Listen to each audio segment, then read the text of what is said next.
The endorphins rushed through me. I received this Dell Inspiron laptop. One can only imagine all the Wizard 101 played, annoying orange videos consumed, and Minecraft played that would go on this device. This computer was my gateway. I started off on Windows Vista. It was clean. It was Fruitiger Arrow, as the Gen Z like to say. I'm Gen Z, so as we like to say. It was hopeful. It was optimistic. It was exciting. Cartoon Network halftime shows would show toothbrushes that played music right into your head as you brushed your teeth. Paper guitars that could function like a real guitar. Technology was fun. My laptop wasn't just dusty old computer, but it was mine. It was my computer. I was free to change the desktop background to exactly what I wanted. I was free to change what widgets I had on the home screen. I could have that little puzzle game where I sorted that picture of a dog or a picture of a flower to be the right one. I could play Inkball. Y'all remember Inkball? Fast forward to 2026, today.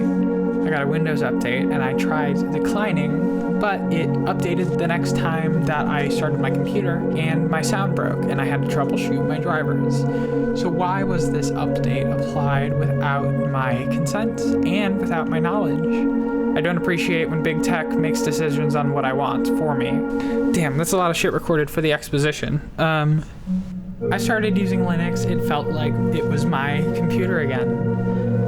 First, I get to choose what distro I have, and some distros have flavors.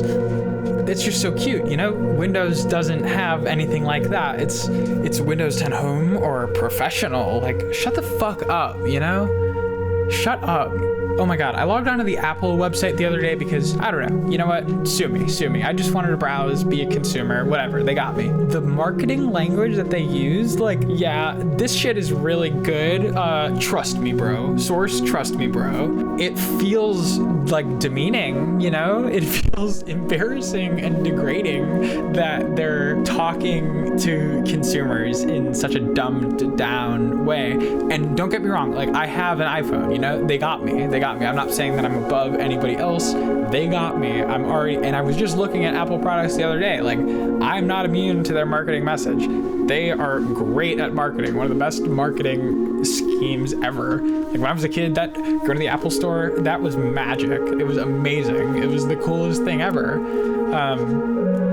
But to come back at it as an adult and also as a super dork, it feels demeaning for them to tell me that it has like a super good liquid retina display, like ultra fast AI powered. Like, okay, I don't want you to tell me how epic and awesome your computer is. Like, and yes, I know that you can scroll and like look at the facts and whatever, but like, it's just so far removed from the process of building a computer that I fell in love with when I was a kid.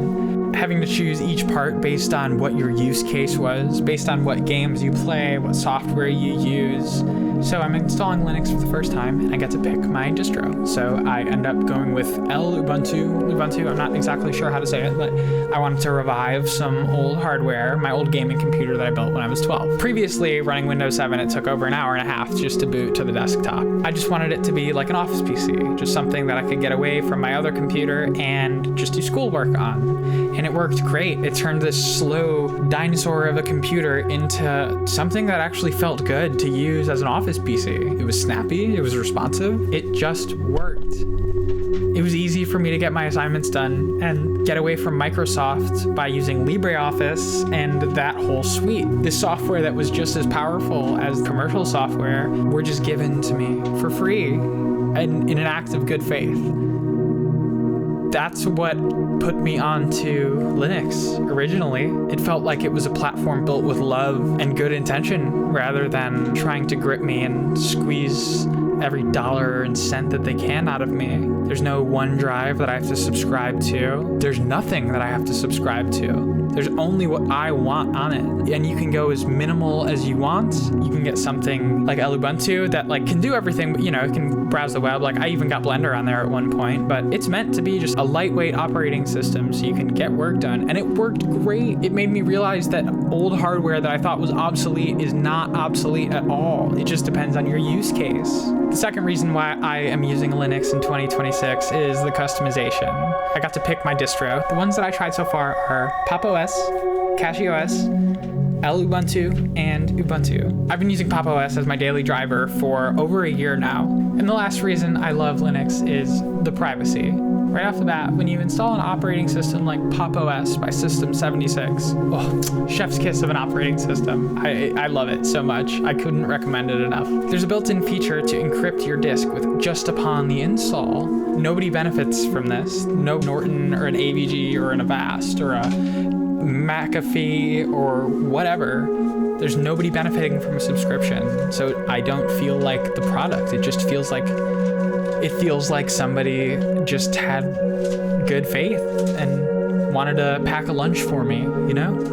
With the AI infestation, it's been amazing to have computers that don't just shove AI models down my throat if I don't want them. Pop! OS has never asked me once if I wanted their AI assistant to do all my shit for me. I don't need an AI algorithm to take my fucking Taco Bell order, you know? Like, I want to talk to a person, because that's what I worked at Jimmy John's when I was 15, you know? Like, you gotta do that stuff. You gotta experience life like that. Like, they're trying to optimize an aspect of human interaction that shouldn't be messed with.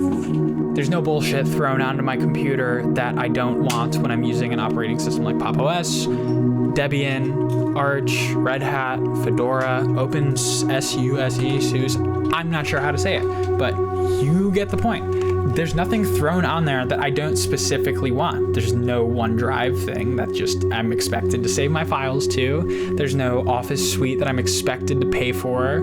There's no account that I need to give them. Like, it's just all locally saved on my device, which is how it should be. You need to go out of your way to protect your consumers, and it doesn't feel like big tech is doing that at all. It used to when I was a kid going to the Apple store. It felt great. It felt like Apple was trying to make some cool shit for me to buy and beg my parents for Christmas. And you know what? It worked. But now it just feels like they're just trying to cram Apple intelligence down my throat, make me subscribe to shit I don't need, and treat me like a little kid and coddle me and throw shiny words and expect me to be like, ooh, that sounds awesome. Like, no. I'm gonna buy the parts that I want to do the jobs that I want, to play the games that I want. Gaming has been another aspect that has just been great on Linux. It's important to consider your use case. I really only play Minecraft and Counter-Strike, and like sometimes Fortnite, sometimes League of Legends, if I'm feeling like I truly hate myself. I needed something that could run video editing, 3D modeling, because I just like to mess around in Blender, and that's about it. You know, maybe Minecraft with shaders if I'm feeling real crazy, but I don't need a state-of-the-art bleeding edge graphics card, processor, whatever. I needed a fair amount of RAM, so I got 32 gigabytes of RAM, a 1 terabyte hard drive, and a 1 terabyte SSD, and like, what more do I really need than that, you know? Like, sure, maybe getting some other hard drives to offload some stuff, but like 1 terabyte of working storage, 1 terabyte of hard disk backup long-term, and then like, I'll just buy a $20 hard drive off of eBay, you know, if I need to store more stuff. Linux reminded me that I can make my own decisions as a consumer. I can pick my use case and actually do the best thing, rather than just trying to get the next greatest Apple product or Google product or Android product. There's some YouTubers I watch. One of them is Bread on Penguins. Shout out to her channel. Her videos show you practical examples as why Linux kicks other operating systems' ass, and it shows how it can be so fun to use, you know? And that's why I'm using Linux in 2026.